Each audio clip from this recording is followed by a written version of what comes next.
Hello everyone. Uh, I'm back to making Empire videos since I decided I want to give it another try because I did enjoy making them. And for this video, I will be doing one for Greece. Uh, Personally, Greece is one of my favorite countries in the world, and I generally just really like them.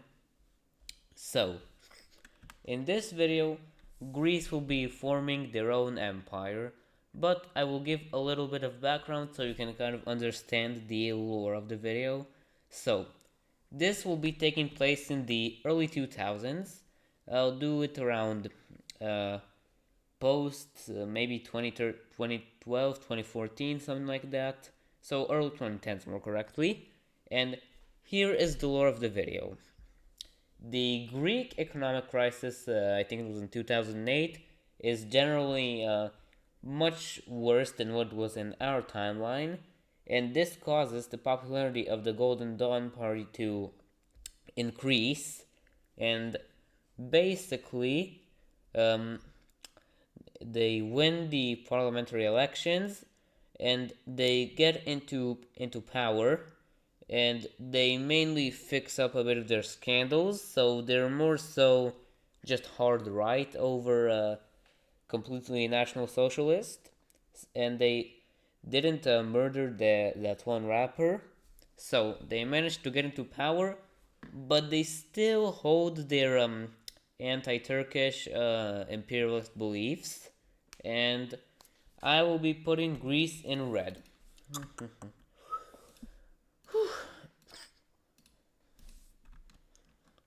Alright, they have a lot of islands, but that's fine. I believe that's a Greek island.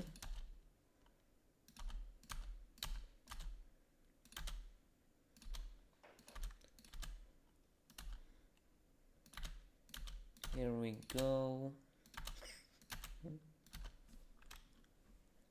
So, their first step is a bit. I'm also in these new reformed Empire videos. I'm gonna be going a bit more into domestic stuff too, so you can kind of understand how they do it. So, anyways, um, they start off by fixing up the Greek economy, trying to improve relations with Germany, France, and the other European Union members who were very alarmed by the elections in Greece. They promised that everything will be fine, they're just a regular party. Um, Greece, no, not Greece, Germany, France, Italy, and Britain are all very concerned by this, but they managed to slide it off as long as Greece remains allied to them, and they continue up fixing their economy, but also they do one discrete thing without the knowledge of the other powers. They build up their military, they prepare a domestic military industry, and they generally impose a much more militarized society, similar to that of pre-war Germany, and they their main goal is the destruction of the Turkish state and the removal of Muslims in Europe. And their first step in this war is to is this is before 2019, just so you know. They try and force the North Macedonian state to completely remove Macedonia from their name, to not even just be Republic of North Macedonia. They want them to completely remove Macedonia from their name. Um, they suggest Republic of Skopje. North Macedonia does not like this, and what happens is a bunch of little border conflicts in here, and basically something very bad happens. A Macedonian soldier, I'll put it in blue in a pixel, struts around and he accidentally um, well, not necessarily accidentally, but he half accidentally kills a Greek family by planting a landmine. This is basically the uh, final straw for Greece, and they declare war on North Macedonia. This is a very controversial move internationally. Russia is a bit neutral about this. China is more pro North Macedonian. Germany is in a complete squabble about this. They're not sure who to support since, of course, a North Macedonian soldier did kill Greek civilians. And Britain is generally a bit more supportive of Greece, but generally the UN reached a vote and complete neutrality on the situation since it is very complex. Nobody knows what to do. So it's a complete one-on-one war. Greece versus North Macedonia. So, uh, North Macedonia is a bit unsure of what to do since this is admittedly, since Greece admittedly is much stronger with a better industry and more militarized society. So, North Macedonia decides to adopt a bit of a defensive stance where they go into the mountains. And now Greece starts to push in. They generally take a few roads since this is modern war. Roads are much more important than just going into things. And their their main goal is to try and take Skopje. Ohrid has fallen. Um, there are pockets of Macedonian resistance. And basically, Greece is moving very slowly since this is a pretty mountainous area. And they try to adopt a new tactic of of what Germany used in the past of their Thunder War, the fast maneuver warfare. But this is admittedly a very big struggle in here since fast, quick maneuver warfare just does not work in mountainous areas. But they managed to encircle Skopje. Uh, a big meeting in the UN about human rights and the war, alleged war crimes committed by Greek soldiers is there, and the battle for Skopje is very harsh. But in the end, Greece manages to win, and uh, wait, sorry guys, I'm just a bit ill, so I need to take a lot of breaths. And Greece generally continues in North Macedonia. However, one main issue is that the North Macedonian army is very disorganized now. There is no commands, so Greece basically manages to take it all. And now comes the biggest scandal. No, not my cough. That's not the biggest scandal. But Greece fully annexes North Macedonia. This is causes an absolutely gigantic. This basically just causes chaos in the United Nations and the European Union, with Germany and France trying to expel Greece from NATO, but that's simply not something they can do, since you can't expel a country from NATO. And they try and do some sort of European Union meeting about this, but they simply just cannot get through all the bureaucracy. China, very mad. They claim that this is a destabilization of the world order, especially since this is this is quite recently after America's invasion of Iraq and the Russo-Georgian War. Nobody knows what to do, and France places sanctions on Greece. But the Greek autarky not autarky, but self-sufficiency is quite was prepared for this, as they knew that they would get a lot of sanctions after invading countries and especially annexing them. So Greece was ready for this, and they managed to survive just French sanctions. Italy is unsure about this. Again, annexations are considered destabilizing, but they do like to trade with Greece. So this just causes a lot of chaos. Nobody really likes that. but they continue. Greece decides to um, arm rebels in southern Epirus, I think it's called, I don't remember, which Albania doesn't like, but they can't necessarily prove that there there was there is a Greek arming. So they just continue trying to fight the rebels, but then an issue starts.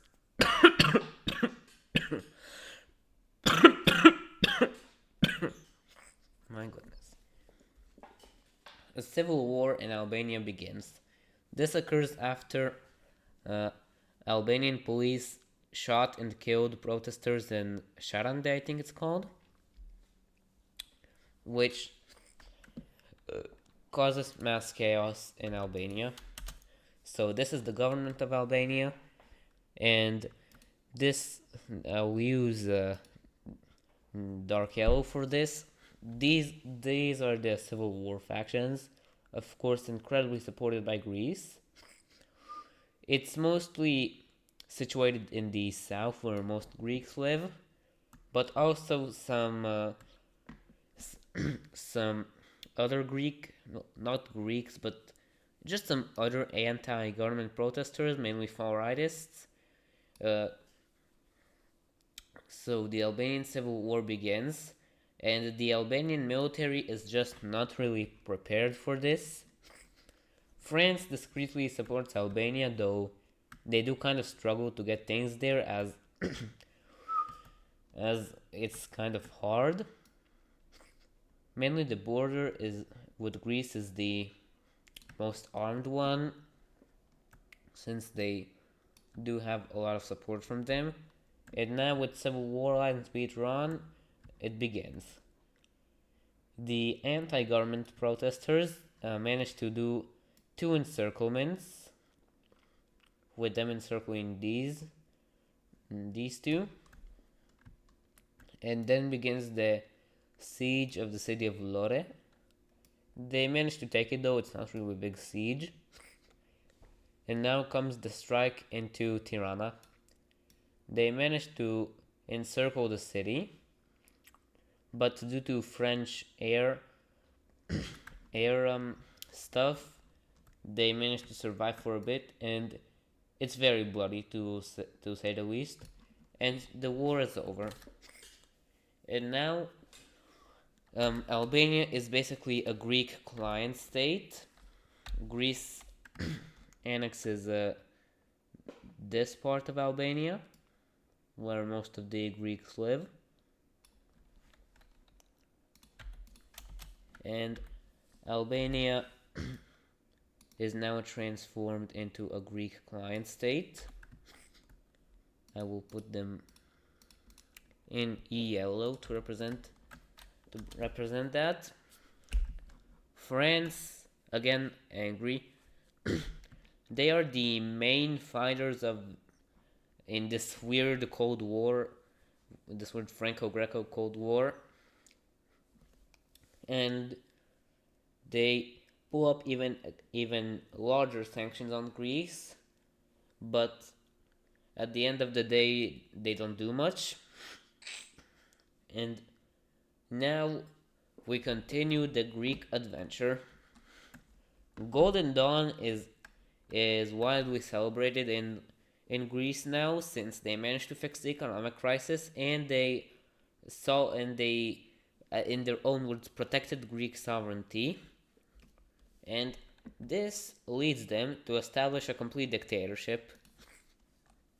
Due to extreme popular support, they managed to establish a dictatorship, and this is where the United Kingdom, one of Greece's biggest, I don't know if supporters is the right word, but the biggest neutralist on them, kind of cuts them off. Dictatorships, especially ones in the European Union and NATO, are not really allowed. So there is a vote in the European Union to kick Greece out, and Greece is officially kicked out. Of course, trade still happens, but Greece is not is now not a member of the European Union. They still are in NATO, however, which promotes international anger at the United States and the rest of the Western world, particularly by China and Russia, since Russia does not like National Socialism, and they're like, well, how could you guys do it? Why are you letting these terrorists inside of your little block? But the United States of America just responds with, we cannot kick people out, and Greece remains in NATO.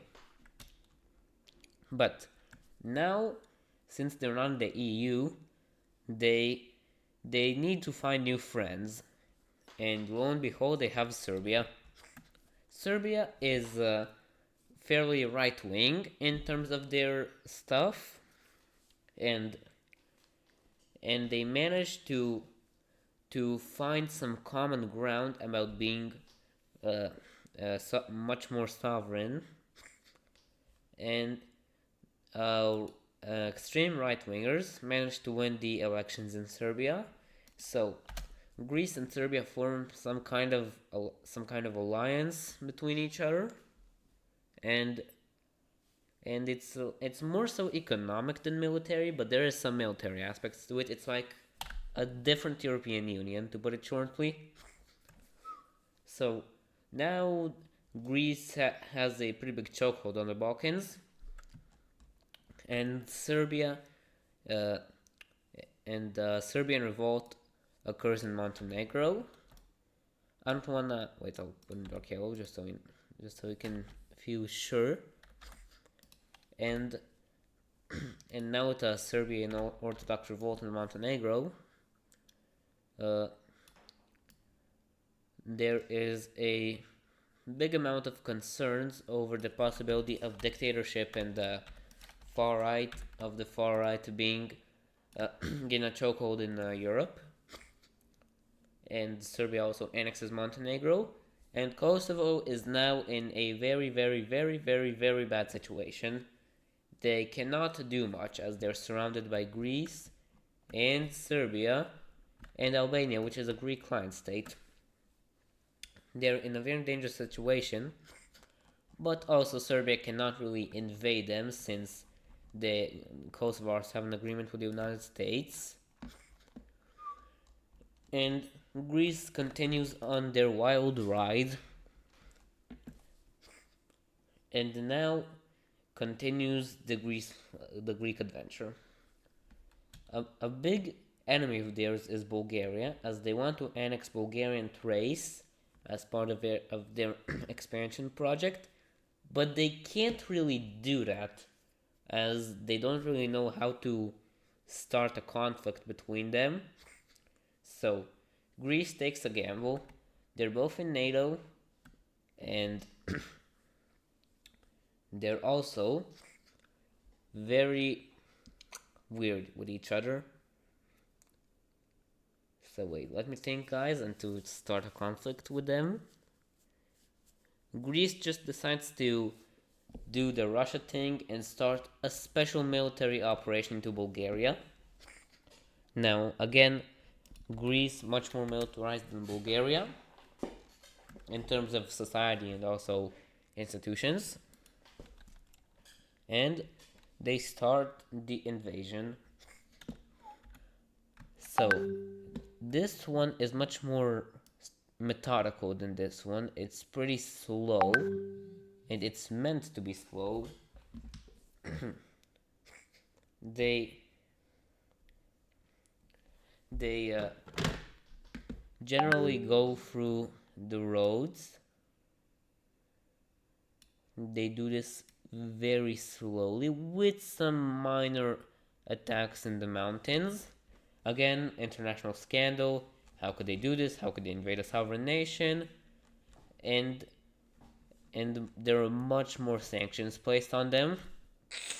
And the European Union decides to do a unified sanction agreement against Greece. But they actually can survive this even better since they have Serbia, Albania, And also some other countries don't do sanctions on them. However, their tourism industry is a bit is in some danger due to many people refusing to visit, and they managed to form a bit of an unlikely relationship with Assadist Syria, despite them being in a civil war, but now is an ally. So they continued down in their adventure. The Bulgarian army, although more improved due to the Greek threat, just cannot really stop the Greek advance, and they continue onwards. I believe that they've already taken Blagoevgrad, I think it's called, and they continue onwards with some attempts to encircle. Although the Bulgarian terrain does make this a bit difficult, but at the end of the day, it's not like a very dangerous position. Anyways, with them being close to Burgas, I think this is, they form a bit of a platoon, not platoon, I don't know what's called, but they generally make a new mission to try and take out the city, which they succeed in. And they continue onwards. They take roads, railways, mainly just important infrastructure. And France decides that enough is enough. They have joined the war. They're not necessarily fully in the Greco-Bulgarian war, but they do do some extreme support for the Bulgarians. This mainly comes in air though, and France decides to do a very dangerous campaign, and they do a mass bombing of Corfu. This is not liked. This is very bad for the world. Iran, Syria, Pakistan, and Algeria condemn this and sanction France. This is bad for the French, so they decide to reach a deal with Greece and they stop the bombing campaigns. However, instead of doing I'm stuttering a lot, but for the French, instead of doing what it was intended, they intended this to bring down morale. It actually upped morale since the French were considered invaders, and they bombed a lot of towns. They even completely erased the village off the map. So they're considered pretty much a terrorist state too. So the Greeks continue. They try and take out Varna, which they succeed in. The frontline general continues expanding. And they try and form a bit of a line to take out Dobrich, which they succeed in too. Now Bulgaria lacks a coastline, and most of the aid they get is from Romania. So the Greeks continue, and Plovdiv is basically out of the picture. They don't want to fight there. The Bulgarian army is now highly disorganized, and Sofia is just on the way. So the Greeks decide to retry their Thunderwatch strategy, and they just completely strike out Sofia. Vidin has now fallen, and Bulgaria decides to surrender for some better peace terms. So let's see what goes on. So the first thing the Greeks do is annex Bulgarian Thrace. But that's not all. They also annex Bulgarian Macedonia, since they want to unify Macedonia too. This pretty much brings Bulgaria to their pre-Balkan War borders somewhat. though smaller. But the Greeks don't stop there.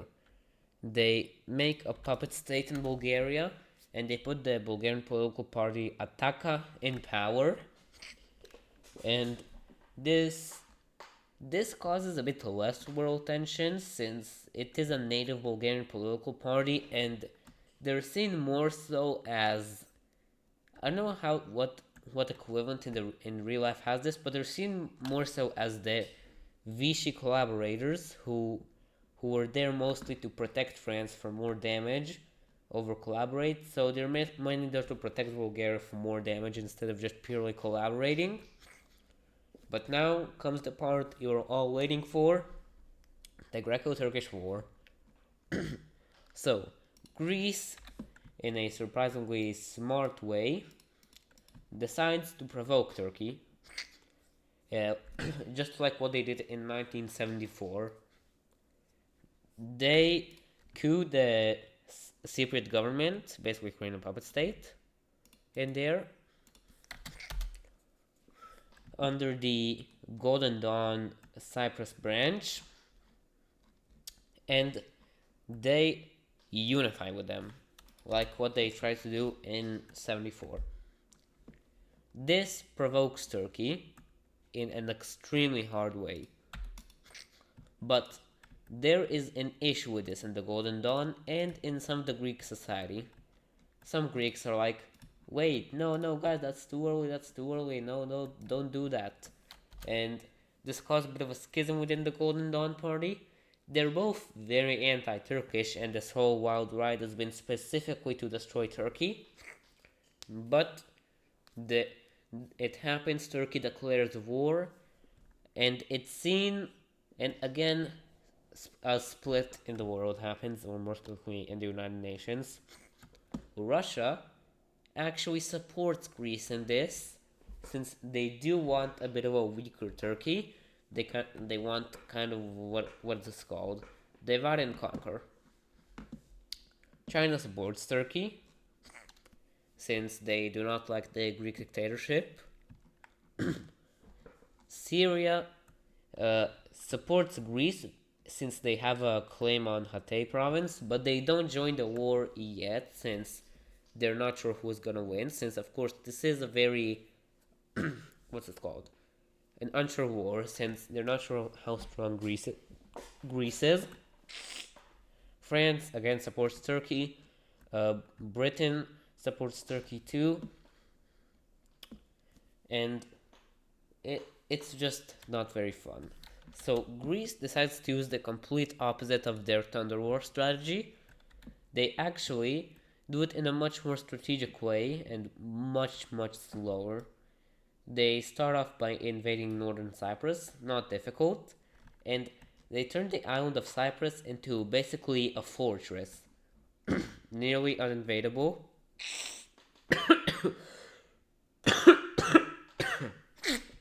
Now starts their first target, Edirne. They want to take out Edirne as it was the Ottoman capital for a very long time before they took Constantinople. And they also take out this island in this area. They want to cut off the Dardanelles since it is a strategic area and they want it cut off. Now, the battle for the Gallipoli Peninsula, very long and very what's it called, and with a lot of casualties. So they continue down in East Thrace, and the first decisive battle of this war occurs. The encirclement of the Turkish army in East Thrace. They managed to delete a large chunk of the army, and they continued down.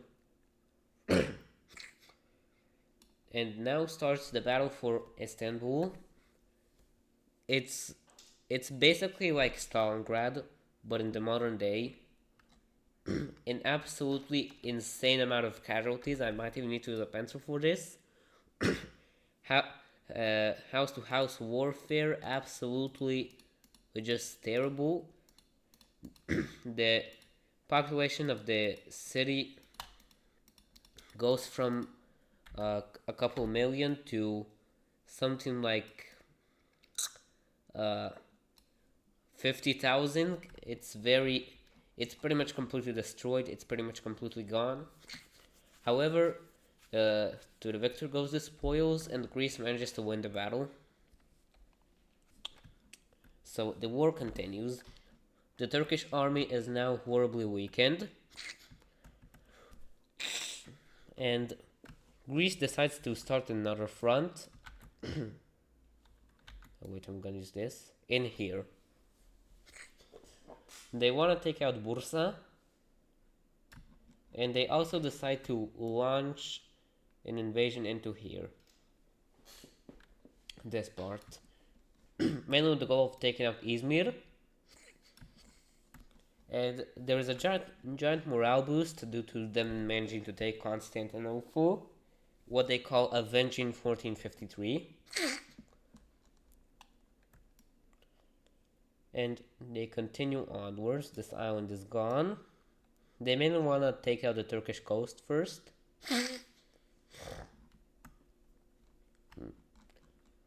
And they continue onwards. But then they get stopped here. Another very long battle occurs between the Greek and Turkish armies.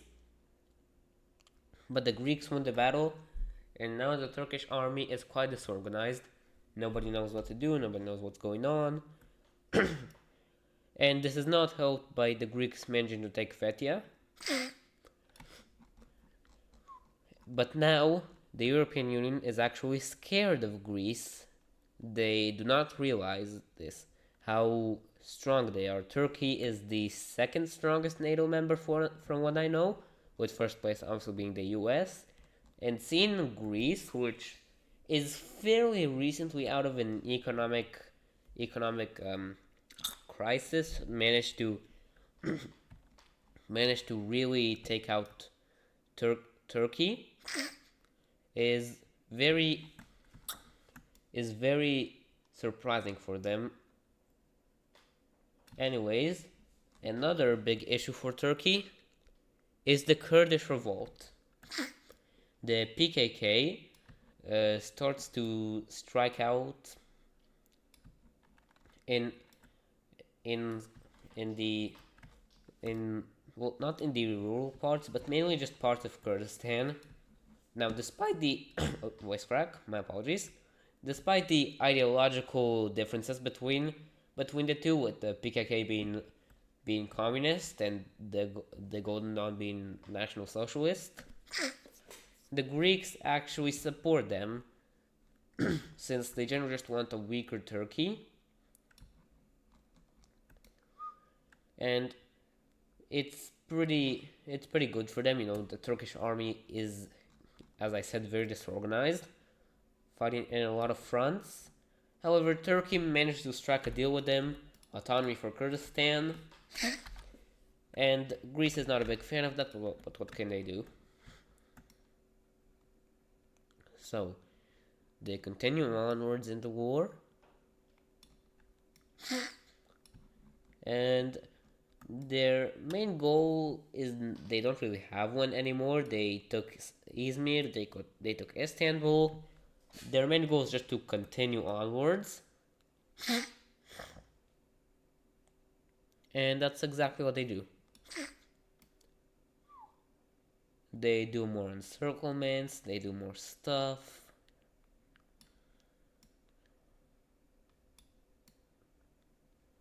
They just try to destroy Turkey. However, Turkey decides to employ some new strategies. They mainly use propaganda in the Greek occupied territories. Due to the internet, this is much easier, even with the Golden Dawn suppression of the internet. They show what a life in hypothetically Turkish occupied Greece would be.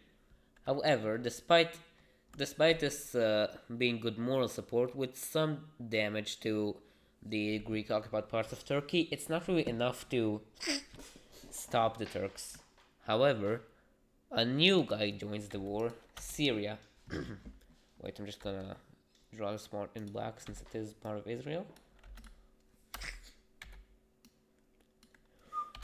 Seeing how disorganized the Turkish army is, Syria decides to try and do some morale boost for its people, despite being in the middle of a civil war. But they managed to take Hatay state. They don't really push further, since they don't really need to push further, since they're in the middle of a civil war. Oh, oops. But it's still a pretty big problem for Turkey. And the Greeks continue onwards. They generally do 2 giant encirclements for the Turkish army in these areas, and the Turkish army is essentially gone. The Greeks just managed to take this out, take out Turkey in absolute lightning speeds, since there is essentially no more Turkish army anymore. It's pretty much all gone, and Turkey just falls. Now, this of course is not as quick as I've shown you in this scene, but I don't want to do this for a million years. And now, time for not really the peace deal, since all of Turkey is basically occupied, but the reorganization.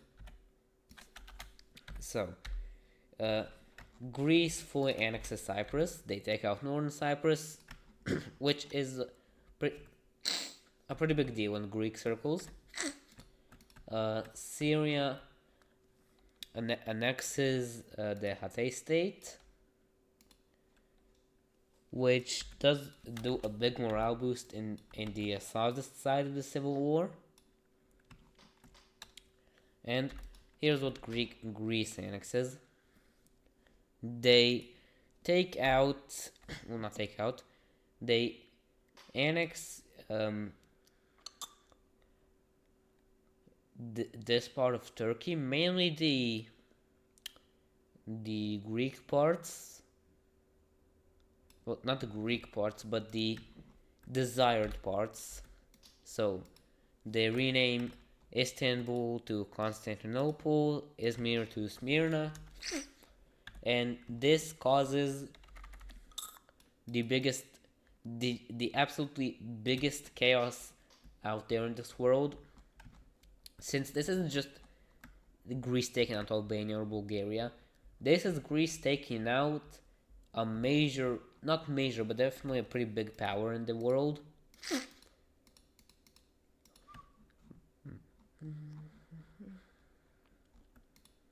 Now, let's do this.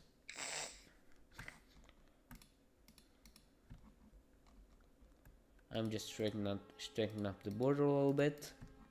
Now, there is a bit of debate in the Golden Dawn Circle on if to create a puppet state in Turkey or to really give Turkey their punishment.